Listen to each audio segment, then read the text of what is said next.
Hey everyone, this is Keith Scott from Albion Sydney, Australia. I'm one of the voices of Bull Eagle J. Moose. It's time to watch Relentless and Unstoppable. And so give it up for your main hosts, Douglas Kelly and Andy McPhee.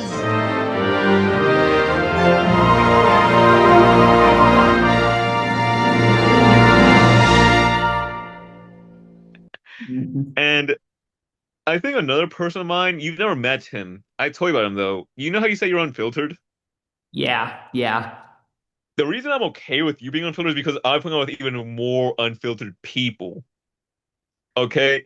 I've known this guy, let's call him G. Oh, you know what? I already tell you about other people, so his name is Giancarlo, okay? Uh-huh. But I've known him for years, like almost, I think it's been a whole decade since I've met him.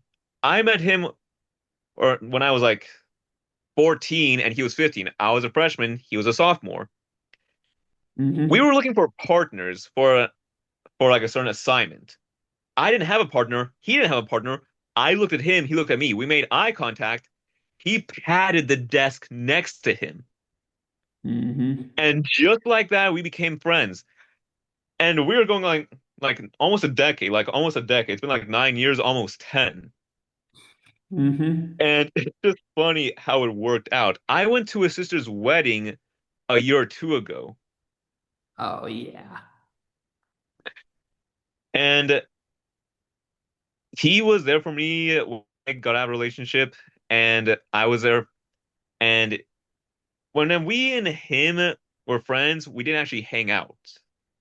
Mm. But after I broke up with an ex, I'm not getting into details on that, okay? I don't want to bring that into it. But after I got out with a relationship, I started hanging out with him. I started going out with him and another friend, Susanna. Hmm. And I'm not gonna lie, around those two, I feel like I could be more myself.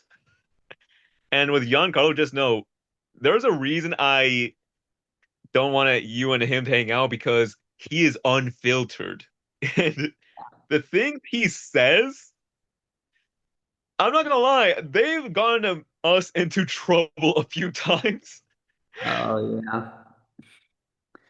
So In there have my been times I case, told him, "Hey man, oh, you're saying?"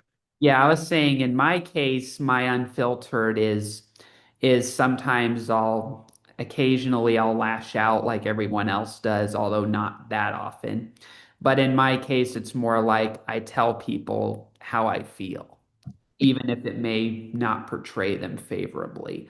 And so that's kind Yeah. of get into trouble before. And as much as I understand and appreciate manners and politeness, I definitely think humanity needs to, and just society in general, we need to be allowed to have those moments occasionally, in my opinion, where people can tell how they feel and be heard, even if it means not portraying the other person in a flattering light when talking with them. I think we all need thicker skin. But in the times that we're in, you could be canceled for almost anything for no reason, whether because people twist your words, which we all know people will do, and or because you make an honest human mistake, or you do something stupid like every other human does. And cancel culture, I don't agree with because people treat you like you shouldn't exist.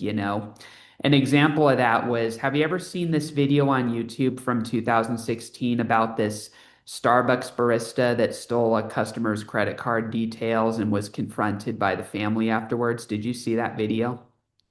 No, I have not. This is the first I've heard about it. Yeah, it went viral in 2016, and this is just an example of why I think cancel culture is not good and how people's actions, even people that are true victims, can go too far. In 2016, a video went viral on Facebook and the internet where a customer recorded the confession of a barista that she confronted at the drive-through window about a stolen credit card info that she took from the family and used to spend on personal belongings and all that. And what happened was they took the recorded confession and posted it on Facebook and YouTube. It got viral, and the whole news went about it.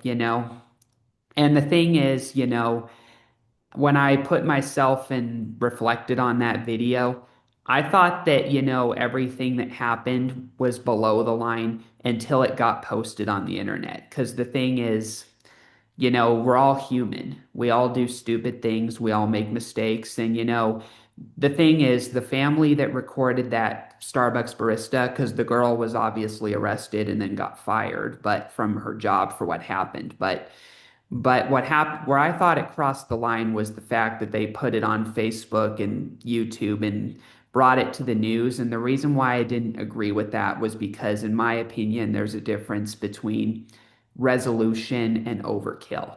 I mean, as far as recording the Starbucks barista, I would have done the same thing, what I would have done is gone to the police, shown the video, and got the money back. I wouldn't have like taken it to that approach of putting it on the internet for the whole world to see, knowing that that information will be there forever, and thereby punish the person permanently. You know what I mean? And Yeah. the thing is, the family said in the news when asked about it that they gave it for the purpose of raising awareness on theft, and they gave it for the purpose of trying to deter people from committing theft. And you see these comments from people, especially on social media these days.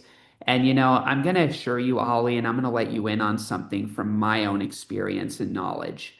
Anybody that commented on that video didn't care about the family. They didn't care what happened. They didn't care about the family.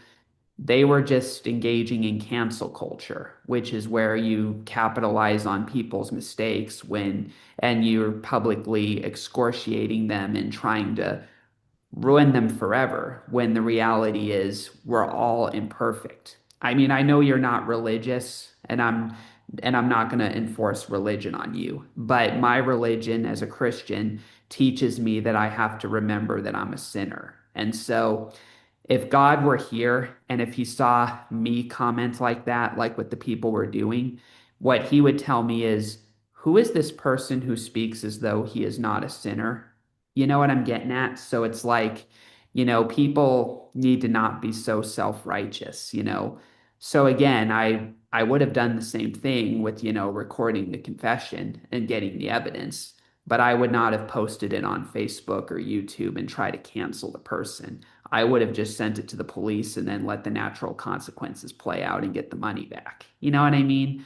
So everything before then was below the line, in my opinion, until, it got to the whole bringing it to the news and posting it to Facebook and YouTube and all that. Because it's just that to me was too much to where I actually felt for the barista as much as I felt for the family. When the idea is you should feel for the family that lost money, not the barista. So it's like, that just didn't bring positivity in my opinion. And it's just not something I would have done if I were in the same scenario. And trust me, I've been in that scenario before, but I handled it way differently just because I have my limits with stuff.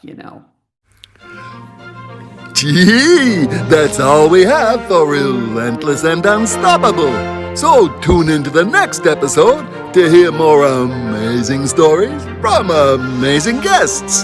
This is Keith Scott from Sydney, Australia saying so long, and I'm smarter than the average bear. Gee.